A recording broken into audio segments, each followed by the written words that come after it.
हैं ईरान और अमेरिका की जंग से जुड़े, वो मैं आपको बताऊंगा। देखिए, एक बेहद अहम खबर, जिस तरह से डोनाल्ड ट्रंप ईरान को लेकर कोई फैसला नहीं ले पा रहे हैं। वो ये नहीं समझ पा रहे हैं कि ईरान पर हमला किया जाए या फिर ईरान से अपनी सेना को वापस बुलाया जाए, आखिर किया जाए तो क्या किया जाए। डोनाल्ड ट्रंप इसको लेकर कंफ्यूज है। इसकी सबसे बड़ी वजह है ईरान, चाइना और रूस का वो प्लान जिसने दुनिया के सारे समीकरणों को और खास तौर पर सुपर पावर होने के समीकरण को बदल कर रख दिया है। आज अगर आप वर्तमान हालात में बात करें तो जो कॉन्सेप्ट था कि अमेरिका सुपर पावर है और अमेरिका के राष्ट्रपति दुनिया के सबसे शक्तिशाली एक राजनेता है, ये सारे कॉन्सेप्ट, ये सारे विचारों को ईरान ने पूरी तरह से ध्वस्त कर दिया है। आज देखिए, हकीकत यह है कि ईरान न सिर्फ मिडिल ईस्ट का, देखिए ये जो जंग हुई, इस जंग ने जो बातें साबित की हैं, आज ईरान मिडिल ईस्ट का सुपर पावर कहलाया जाने लगा है। और इतना ही नहीं, कई एक्सपर्ट से मान के चल रहे हैं, कई आर्थिक विशेषज्ञ ये मान के चल रहे हैं कि अगर ईरान पर लगे हुए प्रतिबंधों को हटा दिया जाए तो आने वाले चंद सालों के अंदर ईरान हर मामले में अमेरिका को बराबरी पे आके खड़ा हो जाएगा और अमेरिका को हर मामले में कड़ी टक्कर देने लगेगा। देखिए, आप डिफेंस की बात करें, चाहे मिसाइल्स की बात करें, ईरान की मिसाइल्स का जो जलवा है वो पूरी दुनिया ने देख लिया।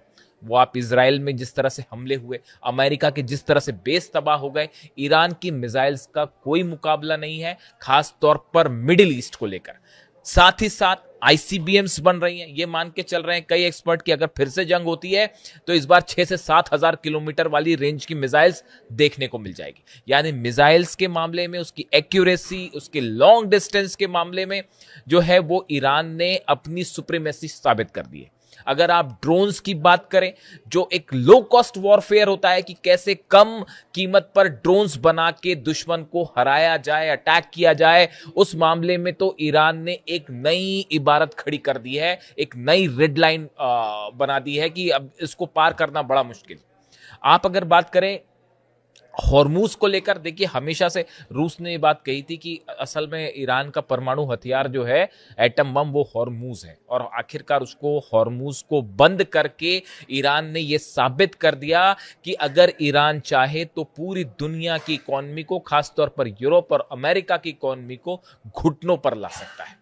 यानी हॉर्मूज खुलवाने में पूरा यूरोप, अमेरिका, इजराइल सब नाकाम साबित हुए और ईरान ने बात साबित कर दी कि हॉर्मूज एक ऐसा हथियार है जिसके जरिए वो पूरी दुनिया को, बड़े से बड़े दुश्मन को जो है वो झुका सकता है। आप अगर बात करें इजराइल की, कुछ समय पहले तक यह माना जाता था कि इजराइल एक ऐसा देश है जो एक साथ कई देशों पर हमला करता है और कई देश जो है, कई देशों पर भारी पड़ता है। इस मिथ को, इजराइल के इस मिथ को पूरी तरह से तहस नहस कर दिया है ईरान ने। और आज नतीजा यह है कि इजराइल का डिफेंस सिस्टम, जिसकी बड़ी चर्चाएं होती थी, चाहे आयरन डोम हो, चाहे एरो हो, डेविड स्लिंग हो, इन सब को पूरी तरह से ध्वस्त कर दिया ईरान ने।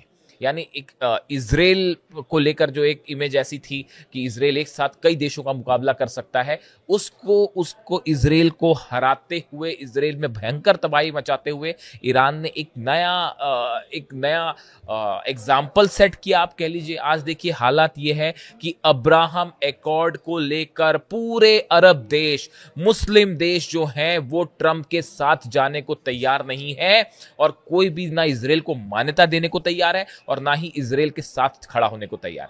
ये वो अरब देश हैं जो एक समय में हर बात अमेरिका की मानते थे, चाहे वो अमेरिकन बेसिस की बात हो, हथियार सप्लाई बात हो, डिफेंस सिस्टम, ये जितनी चीजें थी, इनको सबको ध्वस्त कर दिया ईरान ने।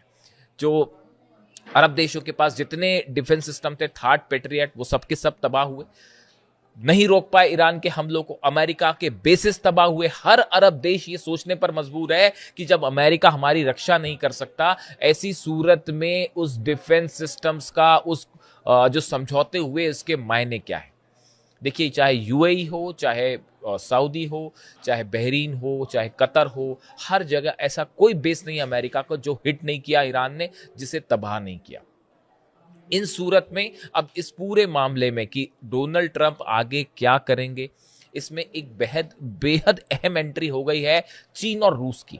देखिए, बताया जा रहा है कि शायद चीन और रूस की तरफ से भी इस बात को लेकर सहमति है कि ईरान अपना यूरेनियम किसी सूरत में किसी को ना दे। इस बात की इंडिकेशन है। देखिए, रूस की तरफ से प्रस्ताव रखा था कि हम आपका यूरेनियम अगर आप हमें भेजते हैं तो हम उसको ले जाने के लिए तैयार हैं। ईरान उसके लिए तैयार नहीं है। इसी तरह की खबरें चीन को लेकर आई, लेकिन इसको लेकर भी कोई इस तरह की बात नहीं है। और इसी बीच मुस्तफा खामनेई साहब ने ये बात का ऐलान कर दिया कि जो यूरेनियम है वो ईरान के बाहर नहीं जाएगा। ऐसी सूरत में यूरेनियम के मुद्दे पर डोनाल्ड ट्रंप अब फंस चुके हैं। अगर हमला करते हैं तो पूरा अरब जलेगा, पूरा मिडिल ईस्ट जलेगा। अपने अगर जहाज वापस लेके आते हैं तो हार के ऊपर मुहर लग जाएगी। इस सूरत में अब सवाल यह है कि डोनाल्ड ट्रंप का अगला कदम क्या और ईरान का अगला कदम क्या।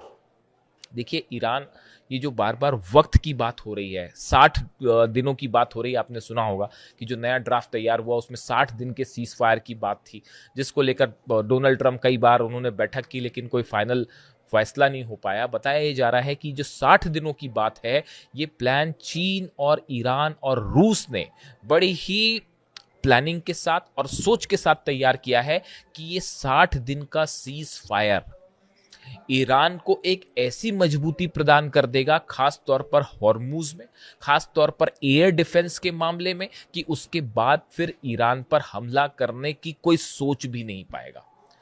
ये 60 दिनों में न सिर्फ हॉर्मुज को लेकर अपनी मजबूती होगी ईरान की, बल्कि जो नुकसान हुआ जंग के दौरान उसमें बड़ी संख्या में मिसाइल्स खर्च हुई। हालांकि मिसाइल प्रोडक्शन तेजी से चल रहा है, लेकिन बताया जाता है कि ये 60 दिन के टाइम में ईरान एक इतनी तेजी के साथ अपनी डिफेंस मिसाइल खास तौर पर तैयार करेगा कि अमेरिका के जेट्स अगर हमला करने आते हैं तो अगली बार, इस बार तो शायद 40-42 जेट गिरे, अगली बार इससे बड़ा नुकसान हो सकता है। आप देखिए, बंदर अब्बास हो, केशम आइलैंड हो, चाहे बुशर हो, यहां पर जब हमले हुए, अमेरिका के ड्रोन्स लगातार गिरने की खबरें आई, अमेरिका के F-35 जेट्स को हिट करने की फिर से खबरें आई और एक एयरक्राफ्ट अमेरिका का गिरने की खबर आई। आप देखिए, ये डिफेंस के मामले में जो ईरान ने तेजी से अपने आप को सेल्फ रिलायंट किया। देखिए, इंफ्रारेड जो टेक्निक है उसका इस्तेमाल कर ही रहा है ईरान, जिसमें जो नॉर्मल रडार्स होते हैं, इसमें मैं अलग से एक बार बात कर दूंगा कि जो रडार्स होते हैं, नॉर्मल रडार्स, इससे हटकर कैसे इंफ्रारेड तकनीक के जरिए जो है वो दुश्मन के जहाजों को हिट किया जाए, ये तकनीक डेवलप कर ली है ईरान ने, और जो बेहद कारगर साबित हो रही है और जिससे अमेरिका और इजराइल के जेट्स को बड़ी चुनौती मिलने जा रही है। यानी आप देखिए, हर मामले में, चाहे हथियारों का मामला हो, चाहे आर्थिक लेवल पर मामला हो, चाहे किसी तरह का समझौते का मामला हो, तमाम कोशिश करने के बाद अमेरिका ईरान को बातचीत के लिए नहीं झुका पाया। यही बातें हम शुरू से कह रहे थे कि आप किसी भी अगर जंग होती है तो ईरान भारी पड़ जाएगा, और वही बात होती दिखाई दे रही। और इस बीच रूस का नाटो को सीधा सीधा चैलेंज करना, मिसाइल्स जो न्यूक्लियर मिसाइल्स का इस्तेमाल किया गया यूक्रेन के खिलाफ, नेटो देशों को सीधा वार्निंग दी गई है। ऐसा लगता है कि रूस, ईरान और चीन ने मिलकर इस बात को अब प्लान पर एक्टिवेशन शुरू कर दिया है कि अगर अमेरिका किसी की तरह का हमला करता है या इजराइल की तरफ से हमला करता है, तो एक ऐसा प्लान तैयार किया जाए जिससे पिछली बार के मुकाबले और करारी हार का सामना करना पड़े अमेरिका और इजराइल को, और या फिर वो हमला करने की हिम्मत ही ना कर पाए और मिडिल ईस्ट से इनके प्रभाव को खत्म किया जाए। अब्राहम एकॉर्ड का फेल होना, रूस और चीन दोनों ने सब अरब देशों से बात की है, और सवाल यह है कि क्या अब्राहम एकॉर्ड जो ट्रंप जोड़कर देखना चाह रहे हैं ईरान के पैक्ट की वजह से, क्या ट्रंप का ये प्लान अब पूरी तरह से फेल हो चुका है? इसके फेल होने का मतलब है इजराइल को बड़ा झटका, और इसके साथ ही अरब देशों का अमेरिका के ऊपर से विश्वास उठ जाना।